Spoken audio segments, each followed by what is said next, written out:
I'm delighted to be here and have a chance to speak with you and your and the attendees, your customers. So glad to be here. I think that cloud technologies are a good fit for libraries and are really helping libraries do what they do better. Another thread that I think is interesting are kind of any kind of technology that helps libraries kind of strengthen engagement with their communities. And then the third thing I thought I might mention is, kind of all of the, kind of predictive analytics, recommendation services, all of the things that are still kind of in this vein of user engagement, but are using kind of information about a particular user session and who the user is to be able to do ever better recommendations. Well, so it's interesting that, Australia was actually kind of one of the pioneering countries when it came to the world of library automation.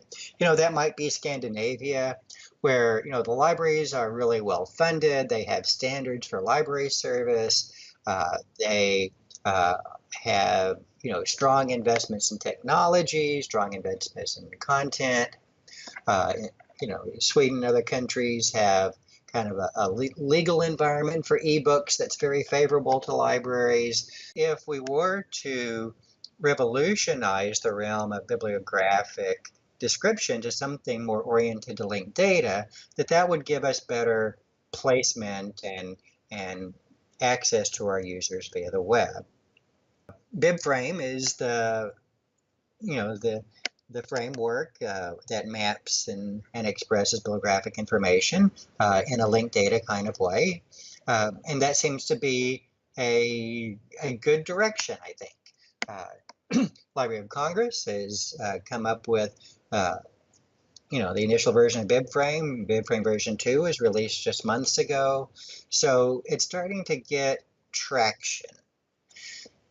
So when you think about, the billions of MARC records there are in the wild, the effort and the expense and the time to get to a new kind of data model in Ferber and a new bibliographic framework in BibFrame are going to be tough. It's unlikely that libraries will use augmented reality to deliver their primary services anytime soon. But I think the real opportunity is more what I was talking about before in kind of the engagement category. How can you entice and attract community members to come into the library by offering them technologies that they otherwise don't have easy access to? Community members have learned that libraries are good places to go to learn about the technologies that they've heard about, that are interesting, that they can benefit by. A lot of libraries and museums use virtual reality to do exhibits and tours and all those kind of things of their facilities, and it's just a great way to kind of present content and through kind of an interesting experience for users. Yes, I mean, it's an issue that libraries have to be careful about. So anytime a library engages in these kinds of new technologies, we have to make sure that we do it in ways that align with our values. So it's a business problem more than a technology problem. Basic problem is that publishers see library lending as possibly eroding digital sales to consumers. Scandinavia is that it's a business model where every time a library lends a book, the publisher automatically gets some kind of revenue for that. You've got to provide kind of a world-class user experience. It's got to be kind of easy to use, so easy to use no one has to explain it to them. I think library websites tend to be a bit complicated.